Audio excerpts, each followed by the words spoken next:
Fala aí, Starters, tudo certo? Guilherme Queiroz aqui, diretamente aqui dos Estados Unidos, da Flórida.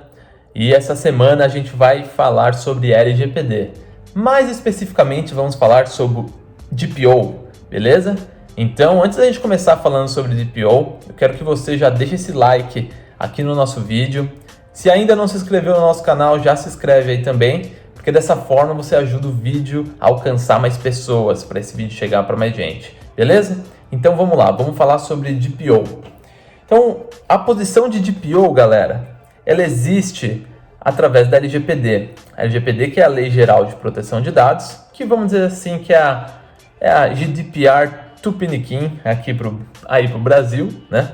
A GDPR é a Lei de Proteção de Dados da União Europeia, mas o nosso governo criou a nossa própria versão aí, que é a LGPD.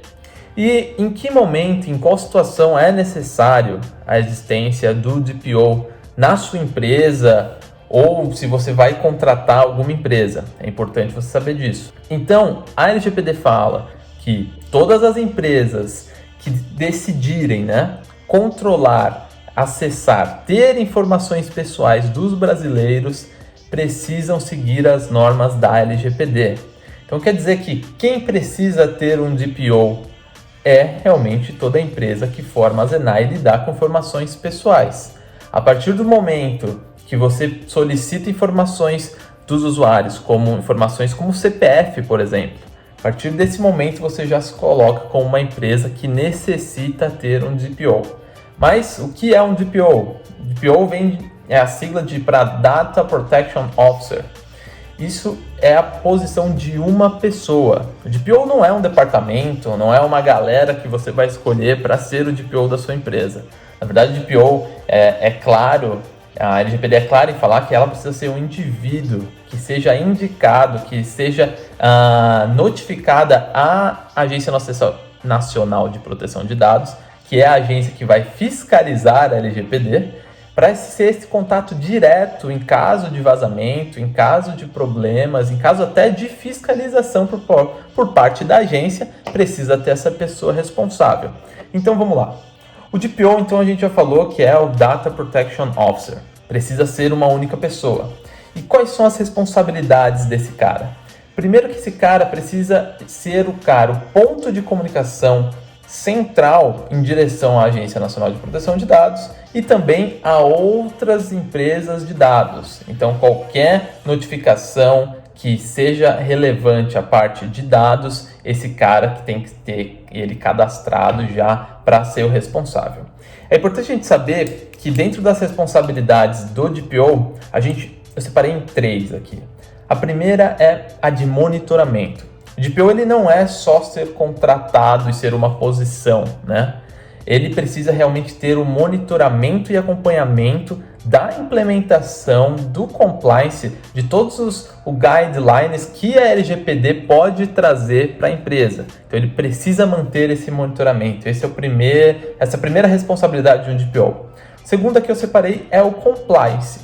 Então, além de monitorar se está sendo feito e o que falta fazer, ele precisa avaliar também o compliance. Se tudo que já foi implementado se manteve em compliance no decorrer aí dos meses e dos anos. A gente sabe que para quem trabalha com proteção de dados, para quem trabalha com segurança, tudo que você implementa de soluções de segurança ou de projetos para minimizar riscos, você precisa manter um compliance contínuo. Então essa é uma segunda observação, uma segunda responsabilidade aí para o DPO. E a terceira, que seria o que eu coloquei assim de guia. Esse cara ele precisa estar posicionado dentro da empresa como um guia para várias áreas. Ele não é o responsável simplesmente pela área de tecnologia da informação. Ele precisa ser o guia para o desenvolvimento de novas soluções.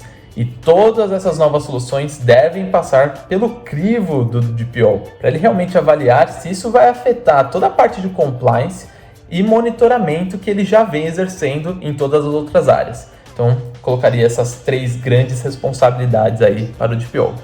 Uma coisa muito importante que muita gente ainda não entendeu e que é importante a gente deixar claro, que o DPO ele tem 2 formas dele poder estar aí dentro da sua empresa. A primeira forma é sendo ele um employee, um funcionário. Ele pode ser um funcionário da sua empresa. A empresa pode contratar um DPO para operação, para esse cara executar essas responsabilidades que a gente comentou. Mas existe uma outra forma, que ele pode ser um contractor, ele pode ser um contratado também. Mas a responsabilidade não é da empresa que você contratar. Então vamos dar um exemplo aí de uma grande consultoria, uma Big Four aí, podemos falar aqui o exemplo da Deloitte. Você pode até contratar a empresa em si, mas está claro que na LGPD que você precisa que exista uma pessoa por trás dessa contratação. Precisa realmente de um CPF ali para essa pessoa ser posicionada como DPO da sua operação para as comunicações com, por exemplo, a NPD. Então, é muito importante a gente saber isso. Mas você fala, caraca, a posição de DPO é de uma responsabilidade gigante. E realmente é. Esse cara ele é responsável para a implementação e manter o ambiente seguro. Agora a gente imagina aí no caso de vazamento, como vai ser a posição individual desse profissional e como vai ser a posição da empresa, como ela vai lidar com a avaliação do profissional aí que esteja envolvido aí no momento de vazamento. Isso é legal a gente comentar de mais um ponto. O DPO, segundo a Lei Geral de Proteção de Dados, ele não pode ser processado individualmente, como indivíduo. Então, se a empresa tiver um vazamento, ele não pode receber um processo contra ele, querendo reaver qualquer tipo de perdas, etc. Mas existe uma exceção. Caso se encontre um fator de desonestidade por parte do DPO que tenha gerado as perdas de valores, perdas grandes para a empresa, aí sim esse cara pode estar com problema. Então é uma nova posição aí no mercado de segurança da informação, de tecnologia, de proteção de dados, que tem uma capacidade, uma responsabilidade muito grande e eu acho que a gente tem que olhar com bons olhos, sim. É uma posição aí que profissionais, tanto da área de direito, que tenham alguma já tratativa com tecnologia, quanto profissionais de segurança da informação podem se interessar. Então, alguns dos pontos que se coloca como quais são os tipos de profissionais, Como a gente procura um tipo de profissional que pode ser um DPO? Essas são as duas grandes áreas. A gente tem a área aí de direito e a gente tem a área aí de segurança da informação, a área de TI como um todo. Então a gente pode direcionar aí qualquer tipo de headhunter para essas duas áreas. Se você que já trabalha nessas áreas, pode também ir atrás de algumas especializações, certificações existem, mas é importante falar, vai surgir muita empresa falando que vai dar o curso de DPO, o curso para se tornar DPO, porque você precisa desse curso para ser DPO. É importante falar que não existe nenhum curso regulamentado, vamos dizer assim, pela NPD e pela LGPD para se tornar DPO. Existe sim certificações como o da própria Exim, que você pode tirar, que vão te dar o embasamento para ser um DPO. Como a gente comentou daquelas responsabilidades, eu resumi em 3, mas com certeza a gente consegue aí de cada uma delas tirar no mínimo aí um curso aí de 15 dias para se falar de cada uma delas. Existem diversos guidelines de responsabilidade e segurança da informação, existem dezenas de certificações de compliance de segurança que podem estar envolvidas também nessa parte de curso. Então, novamente frisando, quem precisa ter um DPO dentro da sua operação?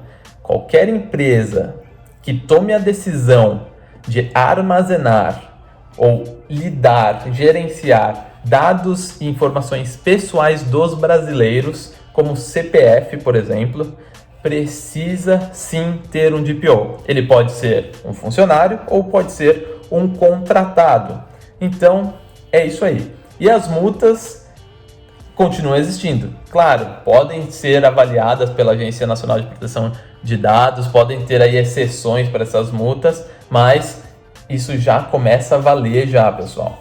Então, esse é o resumo sobre a posição de DPO. Espero que vocês tenham gostado. Se vocês curtiram aí, compartilhe esse vídeo com mais pessoas e segue a gente também lá no nosso Instagram, @startsecurity. A gente também tem o nosso site, que é startsec.com.br, beleza? Valeu, Starters, até a próxima!